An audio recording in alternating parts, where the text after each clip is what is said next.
तो कहानी की शुरुआत होती है आंध्र प्रदेश के एक गांव से, जहां एक राजकुमार राव नाम का बिजनेसमैन था। तो इस जंगल में अपने काम का अड्डा बनाने आया था, लेकिन उसे पता चलता है कि इस गांव और जंगल पर प्रधान नंदू नाम का एक जमींदार सालों से राज करता आया है। राजकुमार को पता चलता है कि प्रधान पिछले 40 सालों से मकर संक्रांति पर लठबाजी जीतकर इस गाँव को चलाता आ रहा है। उसके बाद राजकुमार उसके विरुद्ध रहने वाले आदमी के पास जाता है, जो अपने एक आदमी को तैयार कर रहा था लठबाजी जीतने के लिए। लेकिन राजकुमार उसे मार देता है और उस आदमी से कहता है कि मैं तुम्हारी तरफ से लड़ूंगा और जीतूंगा, फिर इस गांव पर तुम्हारा अधिकार होगा और मैं इस जंगल पर अपना काम कर पाऊंगा। तो वो आदमी मान जाता है। फिर कहानी जाती है स्पेन में, जहां प्रधान अपने दामाद को कॉल करता है और अपने नाती को संक्रांति पर आने को कहता है, जिस पर उसकी बेटी कहती है कि मैं उसे समझाकर भेज दूंगी। फिर जय की एंट्री होती है, जो एयरपोर्ट पर प्रिया नाम की लड़की को लेने आया था, जिसे देखकर उसे पहली नजर में उससे प्यार हो जाता है। वो लड़की उससे कहती है कि मैं अपना बैग वहीं भूल गई और उसमें मेरा फोन भी है, लेकिन जय कहता है कि वो हम सब बाद में देख लेंगे।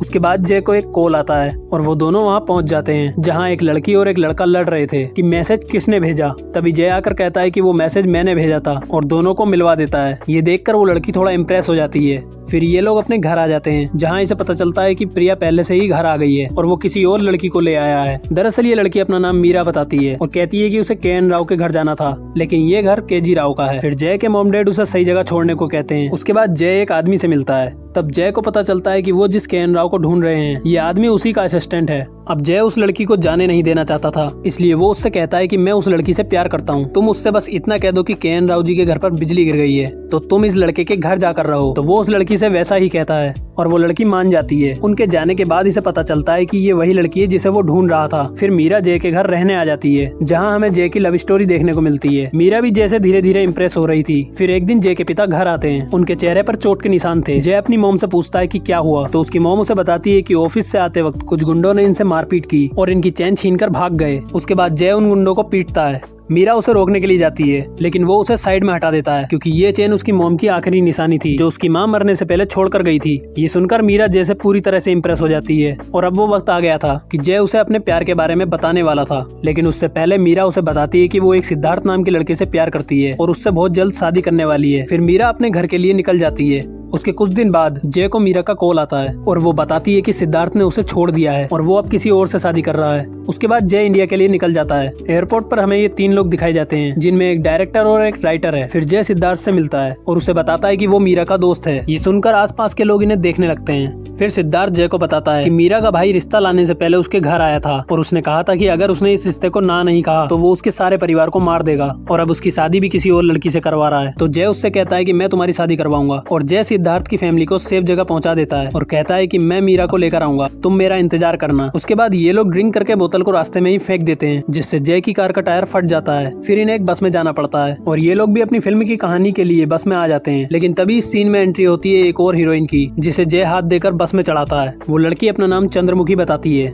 आगे ये डायरेक्टर इस लड़की पर ट्राई कर रहा था, लेकिन इस लड़की की बातों से परेशान होकर वो ड्रिंक देने को कहता है, लेकिन ये ड्रिंक चंद्रमुखी पी जाती है। कुछ दूरी पर बस रुकी हुई थी। वापस चलने के वक्त जय देखता है कि चंद्रमुखी वहाँ नहीं है, तो वो उसे ढूंढने जाता है, जहाँ कुछ लोग उसके पीछे पड़े हुए थे। जय उसे बचा लेता है और वो वापस आ जाते हैं। फिर ये लोग अपनी मंजिल पर पहुंच जाते हैं, लेकिन जय उस लड़की को अकेले नहीं छोड़ना चाहता था, इसलिए वो उसे उसका गांव पूछता है, लेकिन वो लड़की अपने गांव का नाम नहीं बताती है। जय उसे अपने साथ ले लेता है। अब ये लोग मीरा के घर आ जाते हैं, जहां मीरा को जय उसके भाई की असलियत बताता है। फिर मीरा का भाई जय पर गोली चला देता है। इन सब से बाहर निकलने के लिए मीरा खुद पर गन तान देती है और जय के साथ वहाँ से निकल जाती है। मीरा का भाई इनका पीछा करता है। थोड़ी दूर जाने के बाद इनकी कार बेकार हो जाती है। फिर ये लोग डायरेक्टर की कार से भागते हैं। वो लोग अब भी इनके पीछे थे। ये लोग इन्हें चकमा देकर निकल जाते हैं। आगे एक पुल पर इन्हें सिद्धार्थ खड़ा मिलता है, जो इनका इंतजार कर रहा था। तभी कुछ गुंडे वहाँ आ जाते हैं और जय की इनसे फाइट होने लगती है और एक गुंडा मीरा को नीचे फेंक देता है। जय उसे बचाने के लिए नीचे कूद जाता है और मीरा को बचा लेता है। तब हमें पता चलता है कि ये लोग मीरा को पकड़ने के लिए नहीं आए थे, ये लोग चंद्रमुखी के लिए आए थे और उसे लेकर चले जाते हैं। लेकिन रास्ते में जय चंद्रमुखी को बचा लेता है। चंद्रमुखी को जय के साथ देखकर मीरा को जेलसी होने लगती है। फिर सिद्धार्थ कहता है कि मेरी फैमिली में कुछ प्रॉब्लम हो गई है, मैं अभी शादी नहीं कर सकता, और ये कहकर वो वहाँ से चला जाता है। और इन हरकतों से मीरा का झुकाव जय की तरफ बढ़ जाता है। अगले सीन में वो गुंडे जाकर ये बात एक आदमी को बता देते हैं, जो ये सारी बातें जाकर अपने महाराज को बताता है कि आपकी बेटी किसी से प्यार करती है और वो उसे भगाकर ले गया है। अब महाराज अपने लोगों को भेजता है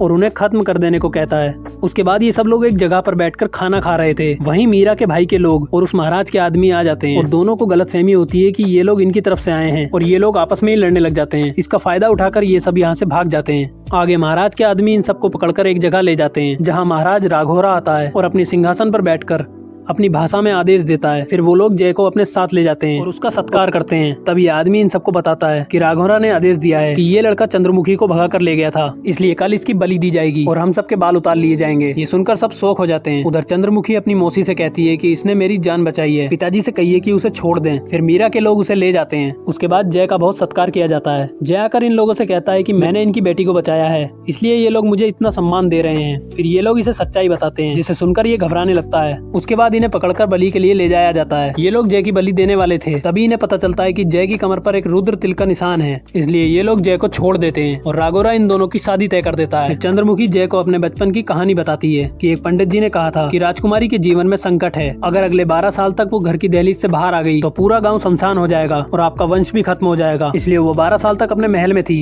फिर उसकी शादी एक राजकुमार से तय हो गई, लेकिन उसकी मौसी ने कहा कि वो अच्छा आदमी नहीं है और उसे घर से भगा दिया। फिर रास्ते में उसकी मुलाकात जय से हो गई। ये बताकर वो वहाँ से चली जाती है। तभी वहाँ चंद्रमुखी की मौसी आ जाती हैं और जय को बताती हैं कि रुद्र तिल वाली कहानी झूठी है, हमने तुम्हें बचाने के लिए झूठ बोला था। अब इनकी मंगनी हो जाती है और हमें दिखाते हैं कि राघौरा का मंत्री अपने बेटे की फोटो के आगे बैठकर सोच रहा था, जहाँ राघौरा ने उसके अपराधों के लिए उसे मृत्यु दंड दिया था और उसे ये दंड इस मंत्री ने खुद दिया था। तभी वहाँ राजकुमार अपने आदमियों के साथ आता है और हमें पता चलता है कि राजकुमार इसी का बेटा है और वो पंडित भी इनके साथ मिला हुआ है। दरअसल ये राघौरा के साथ रह रहा था ताकि उसकी बेटी की शादी अपने बेटे के साथ करवा सके, लेकिन वो घर से भाग गई और जय का वहाँ आना इन सब ने इनका पूरा प्लान बर्बाद कर दिया था। लेकिन राजकुमार कहता है कि मैं इन सबको मार दूंगा। अब आगे मीरा की भाभी मीरा को वहाँ से भगाने के लिए बीमार होने का नाटक करती है और जय को मैसेज कर देती है। जय चंद्रमुखी के साथ शॉपिंग करने का बहाना लेकर महल से बाहर निकल जाता है और ये बात वो मंत्री अपने आदमियों से बता देता है। अब जय हॉस्पिटल में आ जाता है और मीरा को लेकर वहाँ से चला जाता है, लेकिन ये लोग इन्हें देख लेते हैं और इनके पीछे पड़ जाते हैं। उसके बाद ये लोग कार को एक घर में घुसा देते हैं। ये घर जय के नाना जी का है, जहाँ जय आना नहीं चाहता था। जय यहाँ से जाने को कहता है। तभी जय को पता चलता है कि उसकी माँ की मौत उसके पापा की वजह से हुई थी, लेकिन वो अपने पिता से नाराज ना हो जाए, इसलिए उसके नाना जी ने ये सारा इल्जाम अपने ऊपर ले लिया।